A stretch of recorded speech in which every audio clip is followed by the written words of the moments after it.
Sepertinya dari Dalisi sudah tak aman, Di Sato dan Ruiji pun bertemu diam-diam, di mana mereka melihat kalau warna tusuk konde Ruiji mulai memudar. Dari situlah mereka berasumsi kalau Yuan membuatnya dari lilin. Mereka pun berencana untuk pergi ke pembuat lilin terdekat yang diyakini sebagai tempat persembunyian Yuan. Di malam harinya, mereka pergi ke tempat pembuat lilin dan menemukan Yuan sedang makan burung. Tak berpikir panjang, Di dan Sato pun bergabung untuk menjatuhkan Yuan.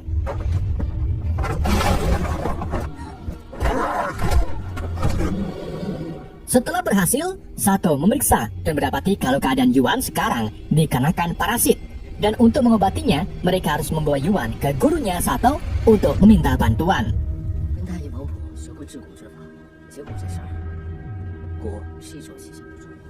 Di lain tempat, Hou Yi beserta anak buahnya sedang membagikan ikan yang sudah diberi obat parasit dan racun untuk monster buatannya. Dari sinilah monster-monster laut terbentuk karena mutasi buatan dari Hou Yi, termasuk monster yang menyerang armada dinasti Tang. Sementara itu, Di membawa Yuan ke guru Sato bernama Wang Pu. Sesampai di sana, Wang Pu yang memiliki tangan burik sangat tertarik dengan tangan Ruiji yang sangat mulus. Hal ini membuat Yuan marah dan mengamuk. Tapi untung saja mereka berhasil menenangkan Yuan menggunakan obat penenang.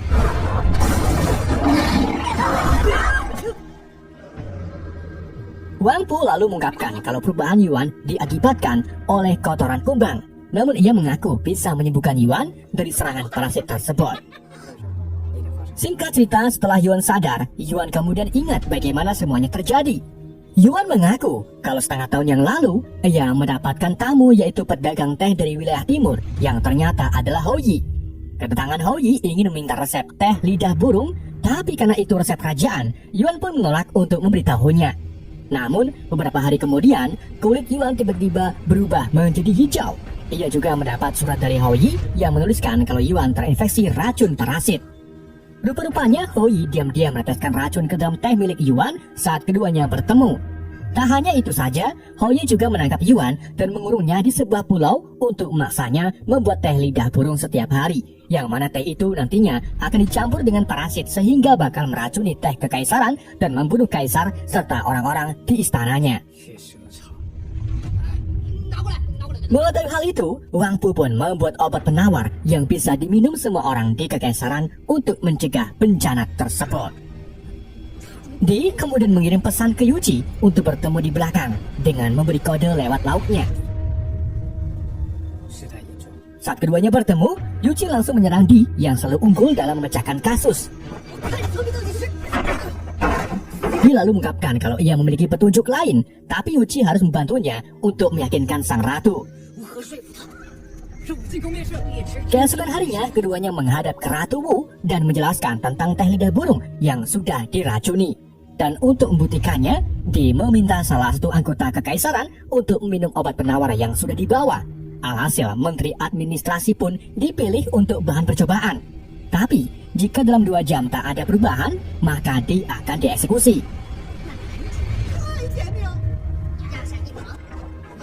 Singkat cerita, setelah 2 jam berlalu, terlihat bahwa tak ada perubahan apapun yang dialami oleh Pak Menteri.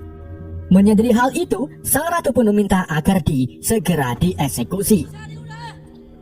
Saat Di hendak dieksekusi, Sato dan Ruiji tiba-tiba datang untuk menyampaikan agar menunggu 1 jam lagi karena Wang Pu salah dalam memprediksi rahasia obat.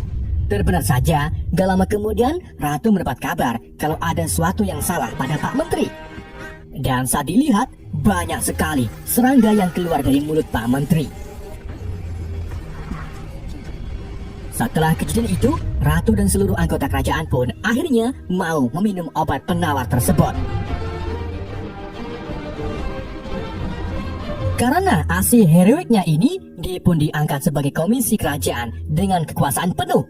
Tentunya hal itu membuat Yuichi sedikit iri dengan pencapaian Di.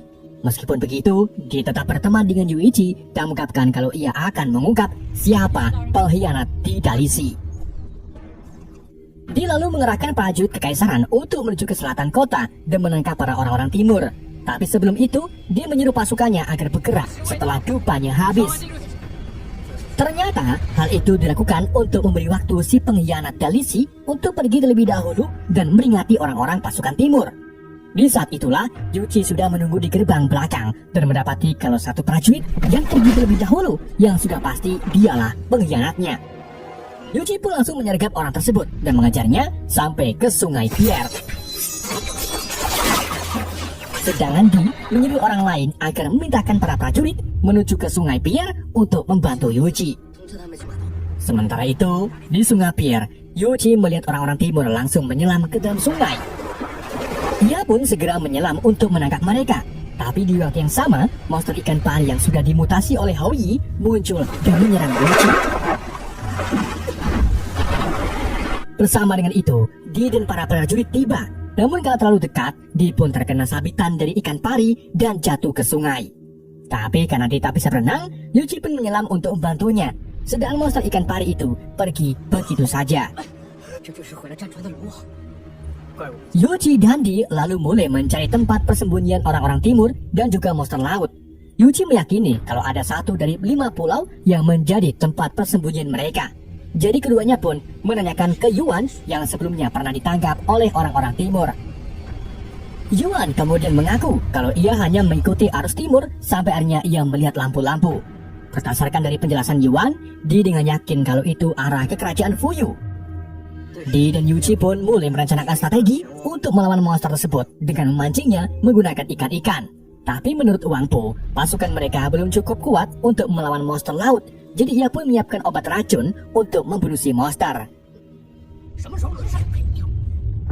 Di saat itu juga, Yuan memberitahu Di kalau Ruiji sudah selamat, tak terlihat. Di pun langsung menghadap ke Ratu Wu karena Di tahu kalau Ruiji ditahan di sana sebab ia berasal dari kerajaan Fuyu atau kerajaan musuh. Untuk melepaskan Ruiji, Di dan Ratu Wu akhirnya bertaruh. Kalau Di bisa menangkap pemimpin kelompok bertopeng, maka Ruiji akan dilepaskan. Dan jika Di gagal, maka Di serta Ruiji akan dieksekusi.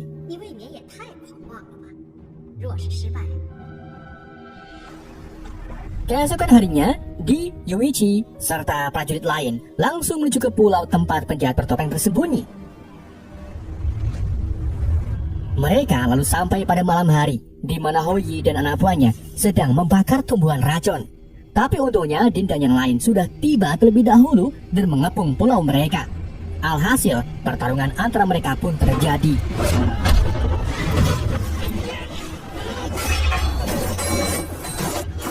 Di tengah pertarungan, Di memanfaatkan tumbuhan beracun untuk menjatuhkan para musuhnya.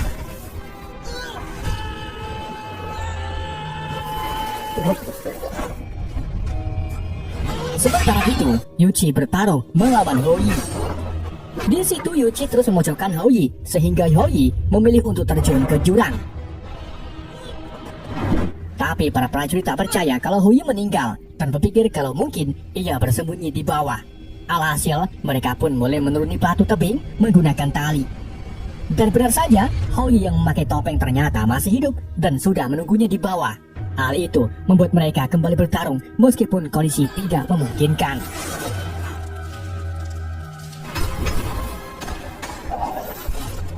Setelah bertarung cukup lama, Yuchi melompat ke Hou Yi dan mengikat tali di lehernya sehingga meninggal.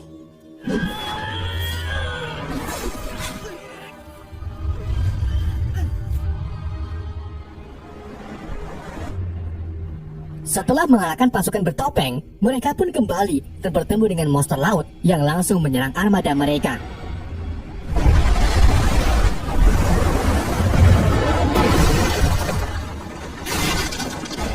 Dengan segera, mereka pun mulai melemparkan umpan ikan yang sudah diberi racun ke monster laut. Akan tetapi, si monster laut malah menyeret kapal mereka hingga hancur tak berbentuk.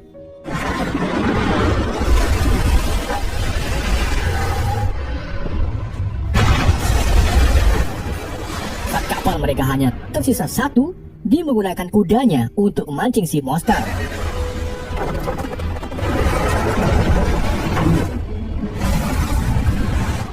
Sedangkan Yuchi melompat untuk memanah mata si monster.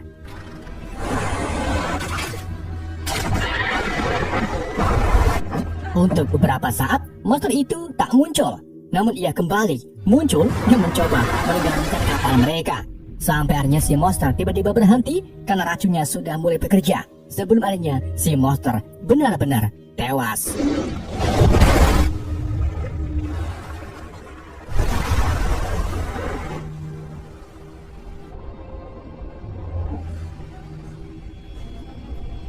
Kekaisaran Tang kemudian merayakan kemenangan mereka setelah mengalahkan monster laut. Dia juga dianugerahi Dragon Taming Mask yang bergensi oleh kaisar dan sekaligus ditunjuk sebagai kepala baru Dalisi. Dan untuk menghindari konflik yang berlanjut serta Ratu Wu yang terpendam, dia pun menyarankan Yuan serta Ruiji agar meninggalkan kota Luoyang dan memulai hidup baru mereka. Dan film pun berakhir.